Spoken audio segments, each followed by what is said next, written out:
Good morning, my name is Stephanie Hernandez, and the claim that my refutation will be based on the claim that moderate red wine consumption can be beneficial to your health in many ways. Within this claim, they argued 3 points. Drinking a small amount of red wine a day can help prevent the risk of heart attacks, lower the risk of heart disease, and help prevent strokes. They also argued drinking red wine improves longevity due to its anti-aging properties, and they also argued drinking red wine can cut the risk of or even prevent cancer. One of the major problems that I found with this claim were the sources that were cited. The sources were not scholarly, but rather articles that quoted scholarly articles. But the problem with that is that we don't know whether they quoted the articles or rather the research correctly. So I took it upon myself to find more scholarly articles and see if their claims were supported. Now, in response to the claim that even a moderate amount of red wine consumed daily my response to the claim is that even a moderate amount of red wine consumed daily is counterproductive to one's health and should be avoided until further conclusive research has been done. In response to the first secondary claim of drinking a small amount of red wine a day can help prevent the risk of heart attacks, lower the risk of heart disease, and help prevent strokes. This argument, from what I was able to gather, is linked to the resveratrol found in the skin of the red grapes. However, in an article entitled "Red Wine and Resveratrol Good for Your Health," published by the Mayo Clinic, a nonprofit medical practice research and education group, the article stated that most research in resveratrol has been done on animals, not people. To get the same dose of resveratrol used in the mice studies, a person would have to drink more than 1,000 liters of red wine every day. The article further argues that it is also important to know that the resveratrol's effects only last a short time after drinking red wine, so its effects may not last as long in the run. For their second claim, drinking red wine improves longevity due to its anti-aging properties. I found within the article "Alcohol, Balancing Risks and Benefits," published in the Nutrition Source, which is published by Harvard University. Their research claims that the connection between moderate drinking and lower risk of cardiovascular disease has been observed in men and women. It applies to people who do not apparently have heart disease, and also to those who are at high risk for having a heart attack or stroke or dying of cardiovascular disease. Further along in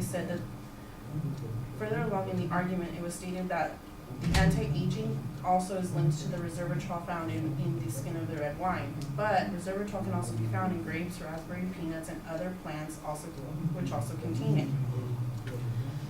Again, in the same article, the benefits and risks of moderate drinking change over a lifetime. In general, risks exceed benefits until middle age, when cardiovascular disease begins to account for an increasingly large share of the burden of disease and death. Now, for their third claim, drinking red wine can cut the risk of or even prevent cancer, I found within the article "Alcohol and Cancer Risk," within the research, Alcohol and Cancer Risk, published by the National Cancer Institute, that in its report in Carcinogens, the National Toxicology Program of the U.S. Department of Health and Human Services lists consumption of alcohol beverages as a known human carcinogen. The research evidence indicates that the more alcohol a person drinks, the higher the risk of developing an alcohol-associated cancer.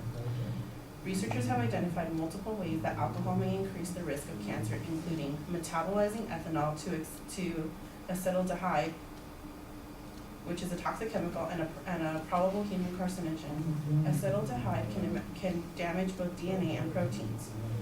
Further along, generating reactive oxygen species, which can damage DNA, proteins, and lipids through the process called oxidation, impairing the body's ability to break down and absorb a variety of nutrients that may be associated with cancer risk, increasing blood levels of estrogen, a sex hormone linked to the risk of breast cancer, all of which were found within the same article. So I feel that the research that was done was in support of the claim was weak. However, the research I was able to find kind of counters the claim that a small amount of moderate red wine is actually good for our health. So I believe that taking a small amount of red wine is rather left just for the occasional every once in a while with dinner rather than as a medicinal aid until further research can be done.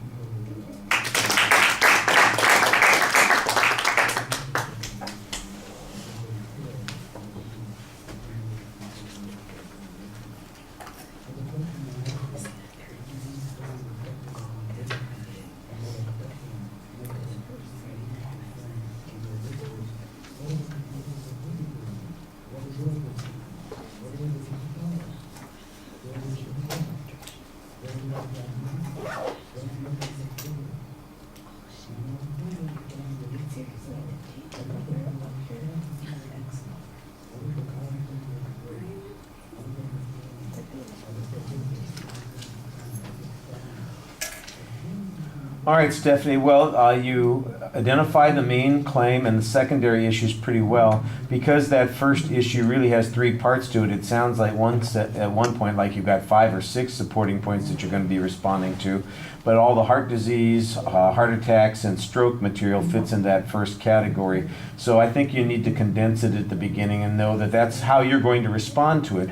That's exactly what you do on that first point, but like I said, in previewing it and reminding us of what the arguments are from the advocate, it got a little complicated.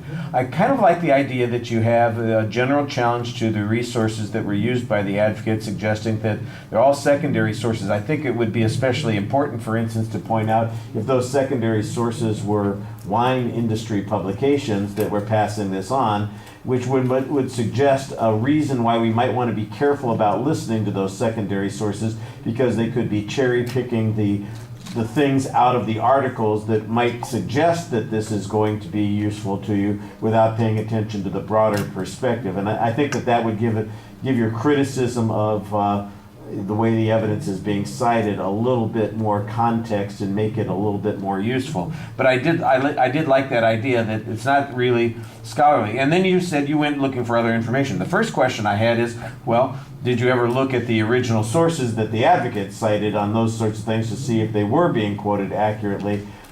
Since you raised it as an issue that they weren't from the original sources, I kind of thought there was going to be a follow-up argument that suggested that, in fact, that they had left key information out, or that the opinions had been exaggerated in some way. I never got that follow-up. Instead, you do, I think, a good job suggesting that I'm going to offer a contrasting argument, and I'm going to provide scholarly sources for my position, and I think that that's an okay response. I just think it's missing the opportunity to take down the argument that the other side made on that point in the same way that you suggested that you were going to do. You signpost the first supporting point pretty clearly. You've got a good general claim here about was it resveratrol? Is that the term? Resveratrol. All right, so, and that is the source of the supposed benefit. The data from the Mayo Clinic suggests that it has only limited benefits, and it's only been tested on animals, and it's short-term in the long, short-term effect on those sorts of things. We don't really have anything that talks about what the evidence was that the advocate used. So I don't know how applicable this is. Their study seems to suggest that these are the limitations. I don't know that this criticism presented by the Mayo Clinic applies to the research that you're talking about. It's not cited specifically there, so it's a little generic in nature. I think you've got a good point here, though, that suggests that most of this research has been done on animals at this point. We don't really have longitudinal studies that have found this kind of information. I think that you need some evidence that suggests that. And the good quote that says it's a short-term effect, I like that, but again, I'm not sure how applicable it is to the research that the advocate presented. That's why we need to hear a little bit more about that information. On the second point, I thought that you were a little bit better on that position. You suggested that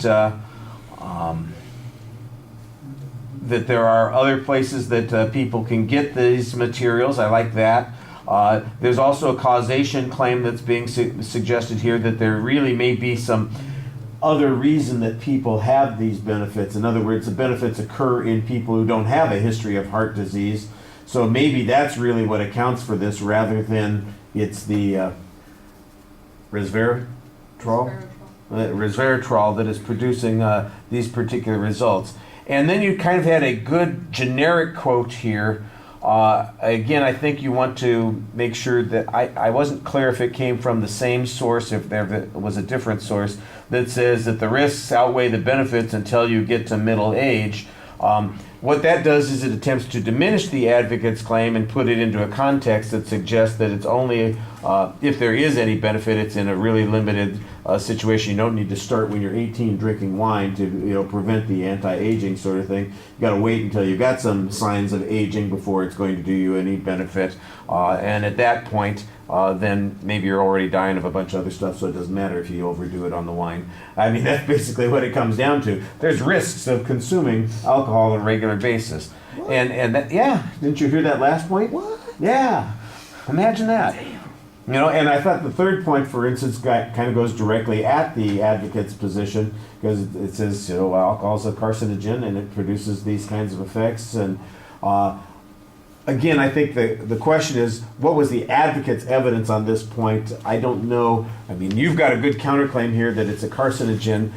How does it apply to the evidence that the advocate presented? I don't really get a good contrast on that. So I think I would have some doubts. If we were listening to a debate on this issue, I think you'd have made some good points, but we'd get an opportunity to have a little bit more contrast, and that would almost certainly be the position that the advocate would take in response, that some of these points at best minimize the advocate's claim, and sometimes they may only be tangentially related, so you need to be a little bit firmer on that. I did think that, though, that you had a good summary of the position that you're taking, which isn't necessarily to say that the advocate's out to lunch, but at the moment we don't have enough evidence to suggest that daily medicinal use of alcohol, and particularly in the form of wine, is something that ought to be recommended. I like that.